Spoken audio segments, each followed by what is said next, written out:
नमस्कार, AB star news देख रहे हैं आप और मैं हूं आपके साथ सोहन सिंह। बहुत बहुत स्वागत है आपका उत्तराखंड की खबरों के खास बुलेटिन हमारी देवभूमि में, जिसमें सबसे पहले बात करेंगे राज्यपाल को लेकर उत्तराखंड में मचे घमासान की। कांग्रेस पार्टी राज्यपाल को हटाने की मांग कर रही है। दरअसल बजट सत्र में राज्यपाल retired major general Gurmeet Singh की भूमिका पर कांग्रेस पार्टी ने सवाल खड़े किए हैं और उन्हें पद से हटाने की मांग की है। कांग्रेस का कहना है कि राज्यपाल का पद एक संवैधानिक पद होता है और राज्यपाल किसी के साथ पक्षपात नहीं कर सकते हैं। कांग्रेस पार्टी ने आरोप लगाया है कि बजट सत्र के दौरान राज्यपाल की गतिविधियां संविधान के विपरीत रहीं। पूर्व नेता प्रतिपक्ष प्रीतम सिंह ने कहा कि जिस तरह से राज्यपाल ने सरकार का महिमा मंडन करने का काम किया है वो संविधान के हित में नहीं है।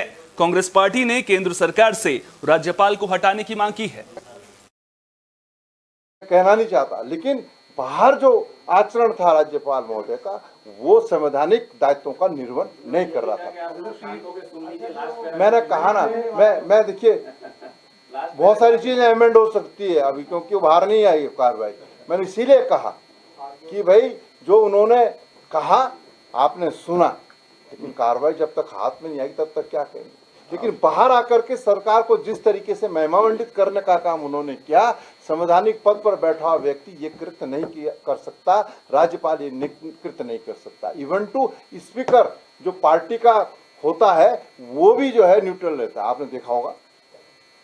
तो जब स्पीकर पर इतनी पाबंदी है, जो राजनीतिक दल का यानी विधायक का चुनाव लड़ करके स्पीकर बनता है, तो उस पर इतनी पाबंदी है। आर्य जी आप तो रहे, आप ना तो किसी दलीय बैठक में हिस्सा ले सकते हैं ना कुछ कर, तो राज्यपाल से कैसे अपेक्षा की जा सकती है। इसीलिए मुख्यमंत्री पुष्कर सिंह धामी चंपावत के टनकपुर पहुंचे। इस दौरान उनके साथ मंत्री रेखा आर्य और विकास शर्मा भी मौजूद रहे। सबसे पहले सीएम धामी ने खाटू श्याम मंदिर में दर्शन कर पूजा अर्चना की। फिर सीएम धामी आजीविका सरस मेले में पहुंचे। स्थानीय समाज सेवियों और पूर्व सैनिक संगठन के पदाधिकारियों ने सीएम धामी का स्वागत भी किया। मेले में 11 राज्यों से आए स्वयं सहायता समूह ने 200 से ज्यादा स्टॉल लगाए हैं, जिनमें सभी राज्यों के स्थानीय उत्पादों को रखा गया है। बता दें कि सरस मेला 19 मार्च को शुरू हुआ था, जो 28 मार्च तक चलेगा। उत्तराखंड और अलग अलग राज्यों से आए कलाकार भी सरस मेले में प्रस्तुतियां दे रहे हैं। सीएम ने जनता को संबोधित करते हुए कहा कि टनकपुर में आयोजित सरस मेला अपने आप में अनूठा प्रयास है। इसके जरिए केवल उत्तराखंड ही नहीं बल्कि कई राज्यों के स्थानीय उत्पादों को बढ़ावा मिलेगा। साथ ही अलग अलग राज्यों से अपने उत्पादों को लेकर पहुंचे स्वयं सहायता समूहों को भी प्रोत्साहन मिलेगा। कार्यक्रम के दौरान स्थानीय पूर्व सैनिक संगठन के सदस्यों ने 41 लाख की लागत से बनने वाले सैनिक विश्राम गृह के लिए मुख्यमंत्री का आभार भी जताया है।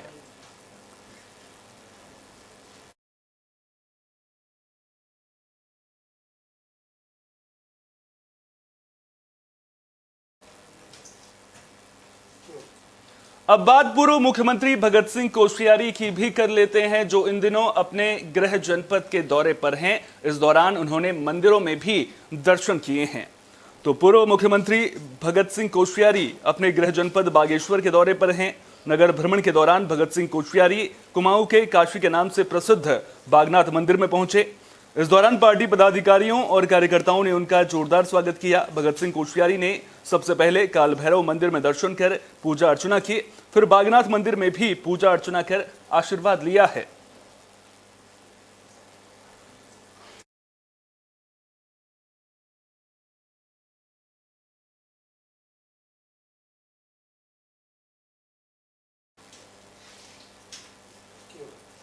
इसी साल होने वाले नगर निगम चुनाव को लेकर बीजेपी ने तैयारियां तेज कर ली हैं। पार्टी पदाधिकारी बैठकों का आयोजन कर रहे हैं। इसके अलावा जनता से जुड़ने के लिए जनसंपर्क अभियान भी शुरू कर दिया गया है।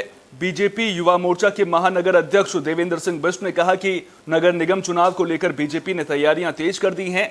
इसके साथ ही बीजेपी पदाधिकारी आम जनता से जनसंपर्क अभियान के जरिए जुड़ने का काम भी कर रहे हैं। तो देहरादून में बीजेपी पदाधिकारियों ने कमर कस ली है। नगर निगम चुनाव में किसी तरह से कोताही ना बढ़ती जाए, इसको लेकर के तैयारियां पुख्ता की जा रही हैं। पदाधिकारी भी लगातार कार्यकर्ताओं के साथ में बैठक कर रहे हैं, जिसमें जनता से जुड़ने के लिए किस तरह से आगे काम करना है उसको लेकर कार्यकर्ताओं को ट्रेनिंग भी दी जा रही है और जीतने के गुर भी सिखाए जा रहे हैं।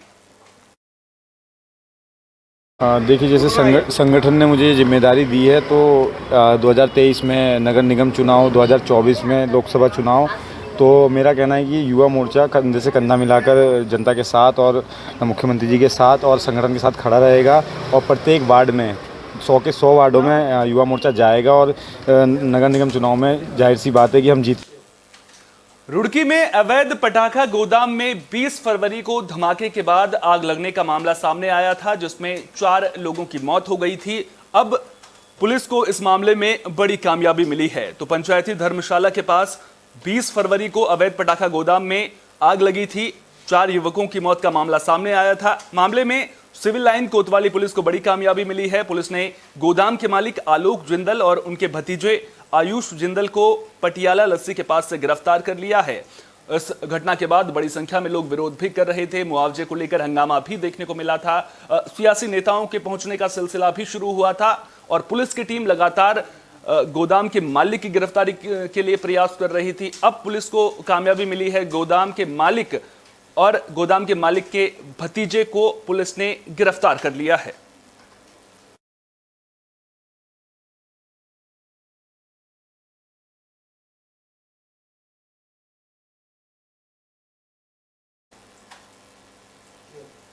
मंगलौर में खाद्य विभाग और पुलिस की टीम को बड़ी कामयाबी मिली है। खाद्य विभाग और पुलिस की टीम की छापेमारी में 1300 लीटर तेल बरामद किया गया है, जिसमें 2 लोगों को गिरफ्तार भी किया गया है।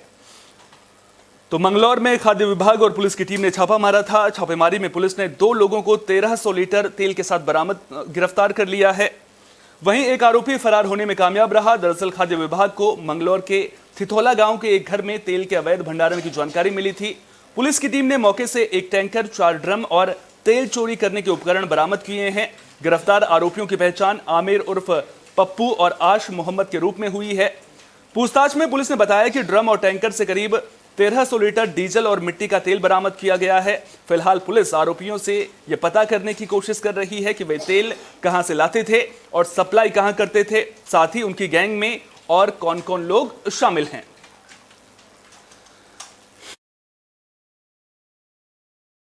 ग्राम थिथोला में हम लोगों को सूचना मिली कि जो है यहाँ अवैध रूप से मिट्टी के तेल या डीजल का जो है व्यापार किया जा रहा है। तो उसी के संदर्भ में आज हम लोगों ने 19 तारीख को एक टीम बनाई सप्लाई डिपार्टमेंट की और उसी के तहत जो है हमने जॉइंट मजिस्ट्रेट साहब से परमिशन लेके पुलिस बल के साथ हम मौके पे गए और वहाँ पे हमने 4 ड्रम मिट्टी के तेल पाए और टैंकर में जब हमने नाप करवाई तो उसमें जो है 500 लीटर के लगभग तेल की मात्रा पाई गई। तो बाकी कार्रवाई और जांच आगे गतिमान। बात अल्मोड़ा की, जहां गुलदार का खौफ दिन ब दिन बढ़ता ही जा रहा है। दरअसल अब गुलदार जंगली इलाकों को छोड़कर, जंगलों को छोड़कर रिहायशी इलाकों में मूवमेंट करते नजर आ रहे हैं। अल्मोड़ा के चीना खान मोहल्ले में मूवमेंट करते 2 गुलदार एक साथ सीसीटीवी में कैद हो गए, जिसका वीडियो तेजी से वायरल हो रहा है। शहर में एक साथ 2 गुलदार देखे जाने से लोगों में दहशत देखने को मिल रही है। स्थानीय लोगों ने बताया कि पहले भी चीना खान इलाके में गुलदार दिखा था, कोई अनहोनी ना हो इसलिए वन विभाग ने गुलदार को पकड़ने की मांग भी की थी, लेकिन अभी तक विभागीय अधिकारियों ने कोई कार्रवाई नहीं की है। तस्वीरों में भी आप देख सकते हैं किस तरह से 2 गुलदार शहरी इलाकों में भ्रमण करते हुए नजर आ रहे हैं। गुलदार की मूवमेंट रिहायशी इलाकों में स्पॉट की गई है, जिसके बाद स्थानीय लोगों में हड़कंप मचा हुआ है। लोगों में दहशत देखने को मिल रही है, कहीं गुलदार किसी पर हमला ना कर दे, ये डर लगातार सता रहा है। लोग ये भी कह रहे हैं कि पहले भी गुलदार शहरी इलाकों में देखा गया था, वन विभाग से मामले की शिकायत भी की गई थी, लेकिन अभी तक वन विभाग की ओर से कोई भी कार्रवाई नहीं की गई है। जो गुलदार पहले दिखा था ना उसको वन विभाग की ओर से पकड़ा गया है, लेकिन अब जब 2 गुलदार एक साथ नजर आए हैं, ऐसे में देखना दिलचस्प होगा कि क्या वन विभाग अपनी कुंभकर्णी नींद से समय रहते जागेगा, क्योंकि जो गुलदार शहरी इलाकों में दिख रहे हैं उन्हें पकड़ा जाना बेहद जरूरी है।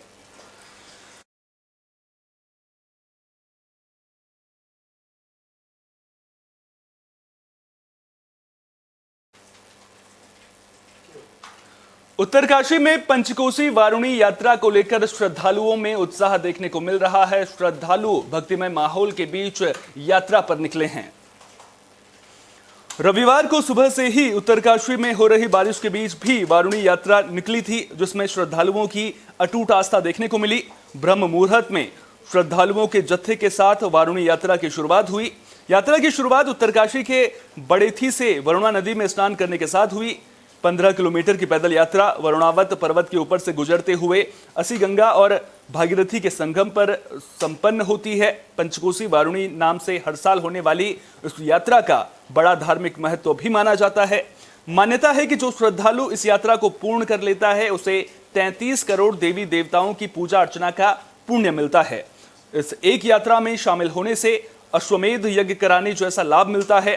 करीब 15 किलोमीटर लंबे इस पद यात्रा के पथ पर श्रद्धालुओं ने बड़ेथी संगम स्थित वरुणेश्वर में गंगा स्नान किया।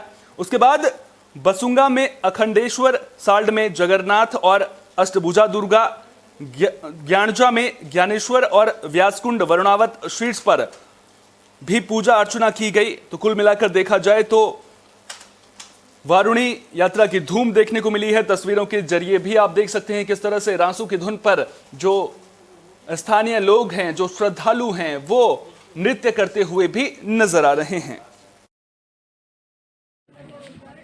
ये जो पंचकोशी वारुणी यात्रा है, ये इसका जो उल्लेख है वो स्कंद पुराण के केदार खंड में मिलता है और कहा जाता है कि इसको वारुणी इसलिए कहा जाता है क्योंकि जो वर्णावत पर्वत है उसके तलहटी में बाबा काशी विश्वनाथ बसे हुए हैं और ये वर्णावत पर्वत है। ये कहा जाता है कि शिव की जो सभा थी वो यहाँ पर आयोजित होती थी और यहाँ पर 33 करोड़ देवी देवता एकत्रित होते थे। इसलिए जो भी इस यात्रा को करता है इस यात्रा से उन्हें 33 करोड़ देवी देवताओं का आशीर्वाद मिलता है और जो भी मनोकामनाएं होती हैं वो पूर्ण होती है। और इसके साथ ही यहाँ पर जो यात्रा पड़ाव में जो गाँव हैं हमारे, बसुंगा में कंडार देवता है, साल में जगन्नाथ, अष्टभुजा, ज्ञानजा में ज्ञानेश्वर भगवान, ज्वाला माँ और शुक्लेश्वर महादेव, व्यासकुंड है यहाँ पर। और इसके साथ ही उसके बाद संगनाली में विमलेश्वर, कंडार देवता पाटा में। और उसके बाद ये जो यात्रा शुरू होती है ये